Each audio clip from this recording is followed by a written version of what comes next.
Death Stranding is a game that has carried an obscure aura since its first footage graced the web.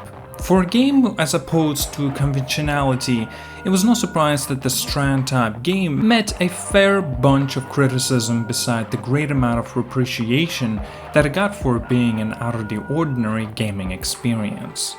The game found a strong cult following, which admired its meditative gameplay, excellent in visuals and music, outstanding world building, and breathtaking beauty. Hideo Kojima is known for reinventing game genres with past classics like the Metal Gear and the Silent Hill games, but with Death Stranding he managed to invent a genre of his own. Despite the director's cut bringing phenomenal additions to the game that we'll be talking about, the original game was an outstanding adventure that would get more and more meditative with each passing second. It feels like a passion project through and through. But what more could be added to a project as personal as Death Stranding? A director's cut is typically supposed to be the complete vision of director, which was otherwise limited by the demands of the studio. But here that doesn't really apply, since the game was produced by Hideo Kojima's very own Kojima Productions.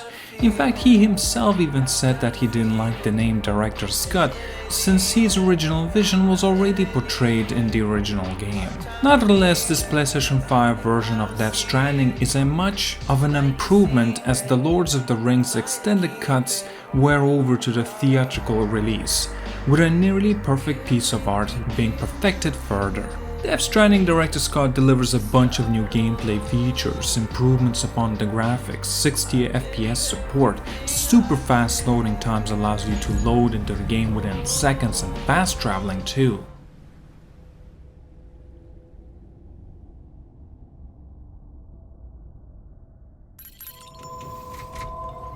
Including compatibility with the PlayStation 5's DualSense controller.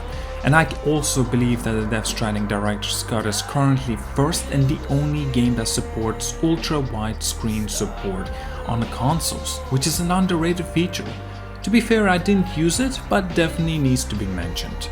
For a game that's supposed to be atmospheric, the DualSense and 60 FPS on top of that makes it even more immersive. Now the premise of the Death Stranding Director's Cut is summarized, let's discuss all the new features and if they're great enough for warranting a purchase, especially for those who already played the original game.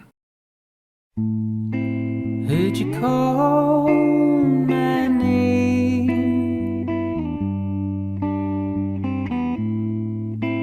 while I'm passing out.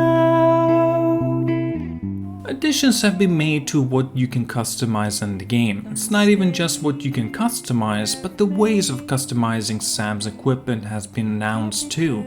You can customize his backpack's colors and also add patches to it. A bigger change of aesthetics, however, is the ability to change the colors on your BB's pod.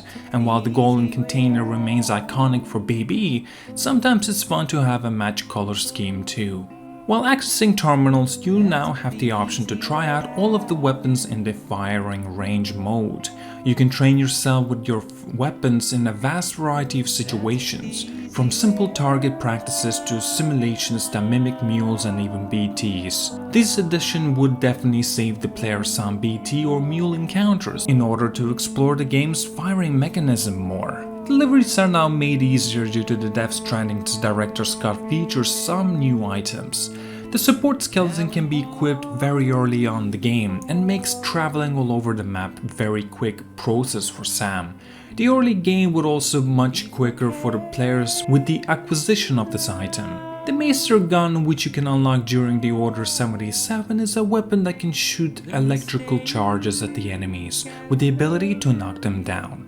Just like the firing range, there's now exists a feature that allows you to test yourself in the driving seat. You can build a racetrack right next to the Timefall farm, which will consist of a bunch of challenges and time tracks for you to practice your driving skills on. The multiplayer aspect of the game are expanded now, as ranked competitions can take place for the firing range and racetracks. You can compete with the other players in both modes for the best score. The ability to replay boss battles if you already finished the game is amongst the major features of the Death Stranding's Director's Cut. You can create a bunch of new structures with the PCC now. prominent additions will be that of a cargo catapult, which allows you to launch your cargo over the different areas of the map, wherever it's intended to be sent. In addition, there is a jump ramp, through which you, Sam, are acquired a little extra boost for crossing through small distances in a vehicle. You can also make chiral bridges for smaller distances. The cargo catapult takes some inspiration from Kojima's own Metal Gear Solid 5 The Phantom Pain by attaching a parachute to the cargo so it's delivered without any fall damage. How could I forget a new body bot capable of carrying cargo for you or can carry you as well. Also, a maneuverable unit is another item that you can use on the back of your backpack that helps you with the high areas, safely landing you on the ground while using a hover. A bunch of new story missions is included in the Death Stranding's Director's Cut, all of which takes place in the Ruined Factory, which is the completely new map location. These missions can be unlocked very early on the game, particularly around the time you'd finish Orders 7 and 8. Death Stranding Director's Cut might as well be making the best of use of the PlayStation 5's DualSense controller as of now. It's as if the controller was made for a game like this.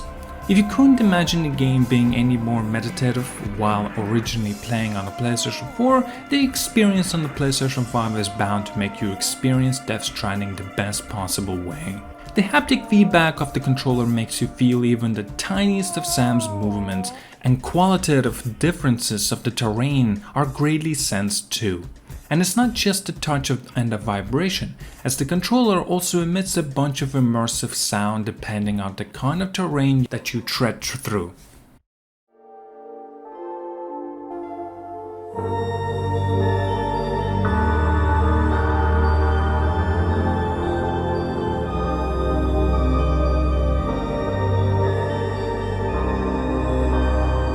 The story itself finds no major additions beside the Ruined Factory mission, which has a very little to do with the main story.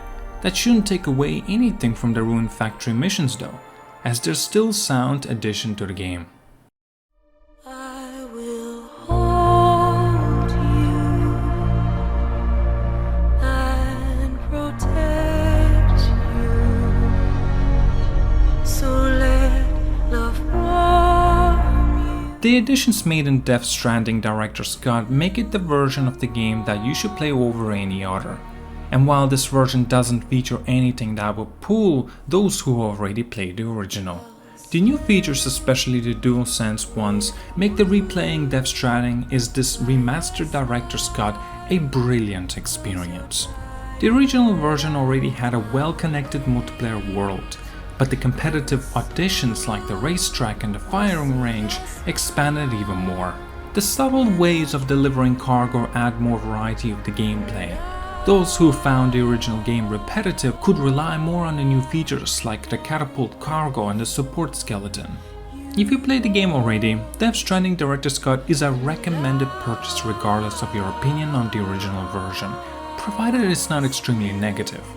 If you loved it, you're going to enjoy the new features and the gameplay with the DualSense thoroughly. If you found the original game being repetitive, the additional items of the game as well as the competitive modes can speed things up and bring more variety to your experience. Even the price isn't a drawback if you own the original on the PlayStation 4, as you can simply upgrade it to the PlayStation 5 exclusive Director's Cut of additional $10. And if you never played the game before, there's no better way of playing Death Stranding than the Director's Cut on the PlayStation 5. Additional features as well as the immersive experience with the DualSense make Death Stranding Director's Cut the ideal version to play. Death Stranding Director's Cut is an excellent PlayStation 5 remaster of an already remarkable game. The new features eradicate some complaints of the original, more multiplayer fun is brought in, additional missions and map locations add to the game's aesthetic, and most importantly, the PlayStation 5's DualSense controller haptic feedback makes you experience the game to its fullest. It's something to be played and replayed. The only people this would not be recommended to are those who dislike the very premise of the game. Those with the minor complaints about the original, though, may find Death Stranding Director's Cut redeeming.